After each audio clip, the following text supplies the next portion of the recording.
Hello YouTube, this is Chris coming back to you speaking on a Kimber Desert Warrior. Um, a really nice gun. Let me see if I can do this without shaking too much. I hate whenever other people shake on their videos, so I'll try not to make you sick.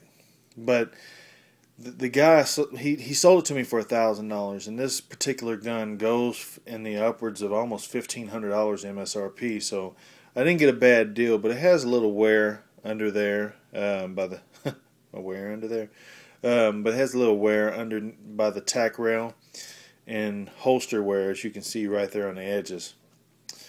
One guy told me that you can spray paint the end of a Q-tip and just run a Q-tip along the edges of it to cover that up and make it look nicer. I'm not that brave because I'm afraid of damaging it more than I could fix it. Now, one thing that I did do to it is this was actually a stainless bushing that's at the end. But the guy, man, he just did not take care of this gun. He had a little rust on it, and he had a few dents on the guide rail.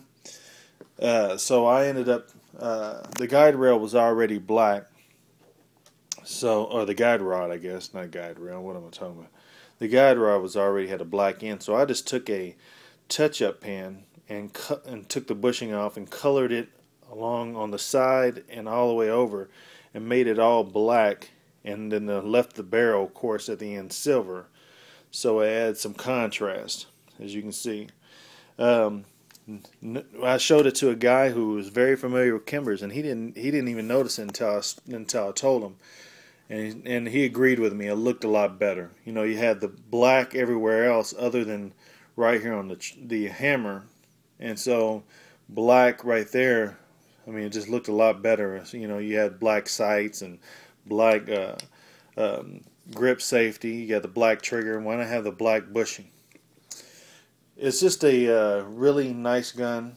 The guy did say he put over 1,000 rounds through it. Hence the wear. You know, it makes you understand why the guy had wear on it. This case is not the factory case for this Kimber. It's actually for that Target Eclipse. This is the case that he gave to me with it. I don't know what people do with their cases, but apparently it takes away a lot of value from the Kimber firearms because Kimber, I guess they serial number their cases with their guns. I have yet to even check out that, but yeah, I guess that's how they do it. Yeah. So if you want to, I mean, you can't just buy, I guess, an aftermarket or go on gun broker and buy a Kimber deal case and want to put it with this gun, because it won't show the same factory number. And some people, they really get very anal over that kind of stuff. But I don't know. I'm not that kind of way, but some people do.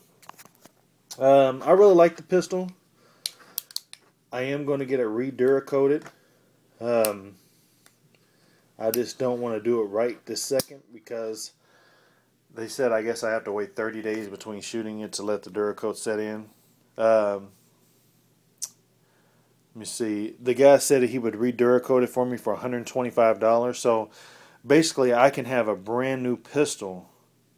You know, I know the insides and everything else would be used, but it would look like a brand new pistol for $1,125. That retails almost $15.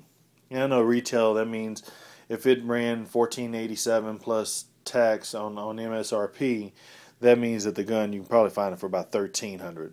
So plus $1,300 plus tax, but you're still looking at $1,400 after tax. So I think I did a pretty good job on it. In fact, I was going to trade it to a gentleman named Horty, who is just great at knowing his Kimber stuff. In fact, he's the one who sold me that. Thank you, Horty, again. I know you said that you've been looking at my videos, so I really appreciate it.